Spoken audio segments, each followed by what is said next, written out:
Secretária, aqui em Pedreiras foi confirmado o primeiro caso, do Covid-19. Por enquanto, somente este caso? Isso, Marcos. A gente teve 22 casos notificados, né? E alguns já foram descartados, então deram negativo resultado. E a gente tem 9 esperando esses resultados e teve um que deu, né, o resultado infelizmente positivo. É um agente público, né? É o secretário de Segurança Pública do município. Então, é uma pessoa que teve contato com muita gente, com várias secretarias, com o pessoal da comunidade mesmo, porque ele também era o coordenador das enchentes, então estava diretamente ligado aos abrigos. Mas assim, é esclarecer a população que a partir do momento que aumentou o número de casos no estado do Maranhão, a gente considera uma transmissão comunitária. Então, o que é essa transmissão comunitária? É quando ela passa de uma pessoa para outra. Então, o coronavírus, o Covid-19, é como se fosse uma gripe. Você sente dor na garganta, você espirra, você sente febre. Então, a forma de transmissão ela é muito rápida. A gente sabe que aqui no nosso município, nesse período de chuva aqui no estado do Maranhão, as pessoas gripam com muita facilidade antes de coronavírus. Então, tinha o H1N1, tinha outros tipos de influenza, então as pessoas gripavam muito. Então, o Covid-19 não deixa de ser diferente. Quando a gente não tinha caso confirmado no estado do Maranhão, a gente se preocupava com as pessoas que estavam vindo de outros estados. Mas a partir do momento que aumentou a quantidade de casos na nossa capital, em São Luís, e você sabe, as pessoas sabem que todo mundo transita de um lado para o outro. Então, tem pessoas que trabalham aqui, que trabalham lá, tem pessoas que trabalham no comércio, que são empresários, são representantes. Então, fica nessa circulação de gente, de pessoas, e aí tem... Algumas delas são assintomáticas, não apresentam logo o sintoma, mas elas transmitem para outras pessoas. Então, aqui, como a gente viu, o número de casos aumentado em São Luís, na capital, e a gente observou também que alguns municípios aqui perto já tinham casos confirmados, inclusive em Trizidela do Vale, porque é o que eu falei até em entrevista ontem, na live com o Sandro Wagner. Trizidela e Pedreiras, existe a emancipação política dos dois municípios, mas é como se fosse um só, porque é só uma ponte, as pessoas transitam de um lado para o outro, tem gente que mora aqui, trabalha lá e vice-versa. Então, quando saiu o primeiro caso positivo de Trizidela, a gente que é profissional de saúde, a gente sabia que já existia essa circulação do vírus na nossa cidade, lá também, e que haveria casos positivos.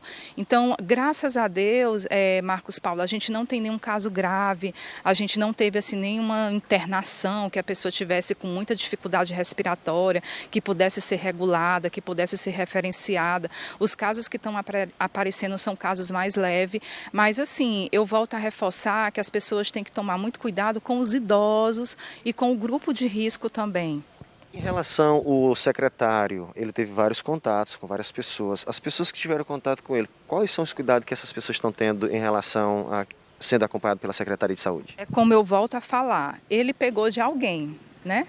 Porque já é uma transmissão comunitária. Então, pode existir outras pessoas que já que estavam com vírus também, não manifestaram ou até manifestaram e já ficaram bons, né? Então, o que a gente orienta é que as pessoas que tiveram contato com ele, se tiver sintomas de gripe, que procurem a unidade básica de saúde, Dr. Carlos Melo, que é no bairro Goiabal. Lá está sendo uma unidade de triagem, onde tem médico manhã e tarde, onde o médico vai avaliar o quadro desse paciente. E as pessoas que não tiveram nenhum sintoma e eu tive contato com o Rodrigo, não apresentei nenhum sintoma, eu tive contato com ele na sexta-feira. E aí é que as pessoas possam se proteger e proteger o outro. Ela possa usar máscara, ela possa continuar com a higienização das mãos e se ela mora com pessoas idosas ou com pessoas do grupo de risco, que ela possa fazer esse distanciamento dessas pessoas, porque você pode estar assintomático, mas pode estar transmitindo o vírus. Então, é esse cuidado que a gente tem que ter em relação ao que a gente orienta para as pessoas que tiveram contato com o Rodrigo e que tiveram contato que possam ter contato com as pessoas que de alguém ele pegou, né? Então, a transmissão ela está comunitária. É bom que esclareça isso para a comunidade. A gente observa que, eu até também fiz esse comentário ontem, que assim que foi decretada a quarentena em todo o território nacional, Marcos, as pessoas ficaram muito apreensivas, muito apavoradas. Eu acho que você deve ter notado isso. Todo mundo ficou recluso de fato dentro de casa. A gente observava muita gente usando máscara, só que depois que o comércio foi liberado, e assim, é até contraditório, porque quando foi decretada a quarentena, não existia nenhum caso positivo no estado do Maranhão. E aí, 15 dias depois, começaram a aparecer vários casos, e a gente observa que muita gente, assim, que se despreocupou de alguma forma. Nós fizemos o decreto, o prefeito decretou o uso obrigatório da máscara, foi uma medida preventiva aqui do município, a partir do dia 20, que foi na segunda-feira, e a gente observa que muita gente tem aderido, né? O uso obrigatório da máscara, porque acaba sendo uma barreira de proteção para a pessoa e dela proteger o próximo. Então, foi uma medida e a gente, assim, pelo que eu ando na rua, eu tenho observado 80% da população usando máscara. Então, é uma forma, né, da gente tentar inibir um pouco essa transmissão de maneira acelerada. Secretária, em relação ao dinheiro que foi encaminhado para o município de Pedreiras para compras de material, como por exemplo um respirador.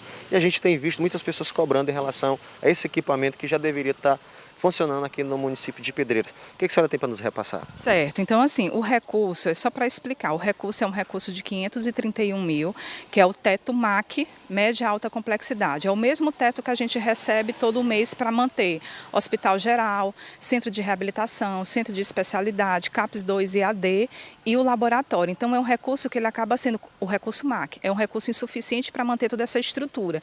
O governo federal, observando o subfinanciamento dos municípios e da saúde pública em todo o território nacional, e principalmente os municípios de pequeno e médio porte, no caso de Pedreiras, Trizidela e outros, que não têm suporte financeiro para a compra de equipamento de proteção individual, porque o profissional para trabalhar ele tem que se proteger, e os equipamentos de proteção individual, eles acabaram tendo uma falta em todo o território nacional e tendo um aumento do custo também da compra. Então ele mandou esse recurso para todos os municípios para que se organizassem no sentido de proteger os profissionais e também de se preparar para a questão do Covid-19. No município de Pedreiras, a gente já utilizou uma boa parte desse recurso na compra de EPIs, de equipamento de proteção individual. Está sendo feita uma dispensa de licitação para reformar uma sala lá do Hospital Geral, para implantar a sala de estabilização e para a compra de todos os equipamentos necessários. E assim, reforçando a questão do respirador, não basta ter só o respirador em si, você tem que ter todo um aparato, você tem que ter uma equipe treinada, né? Eu observo que alguns municípios bem menores do que o nosso, bem menores mesmo, eles falam, a gente tem respirador, mas não é só o fato de ter o respirador, é a reflexão que a gente faz também em relação a leitos de UTI. Se a gente observar, as gestões municipais, elas não apresentam hospitais com leitos de UTI, porque é um alto custo. Você manter médico, equipe treinada, são poucos profissionais habilitados no estado do Maranhão, então é um alto custo para o município manter leitos de UTI. Por isso que os leitos de UTI, eles ficam sempre na tutela do Estado. São os hospitais do Estado, porque eles têm mais suporte financeiro para manter essas estruturas. Então, é uma preocupação nossa de abrir essa sala de estabilização. A gente já tem uma sala de isolamento, né? São poucos municípios que têm uma sala de isolamento. Então, é uma sala que ela é toda adaptada de acordo com a RDC, onde o paciente entra na sala e é feita a coleta. E se ele tiver com suspeita de Covid, a gente já teve uma ou duas pessoas que ficaram lá, mas uma delas até deu negativo. Então, se esse paciente tiver suspeita de Covid, ele fica nessa sala. E aí lá é feita a coleta para não haver a transmissão do prédio inteiro do hospital e dos profissionais também, para eles também terem esse grau de proteção também em relação ao ambiente. Então, essa sala de isolamento, ela está em funcionamento, agora a gente vai só estruturar a sala de estabilização.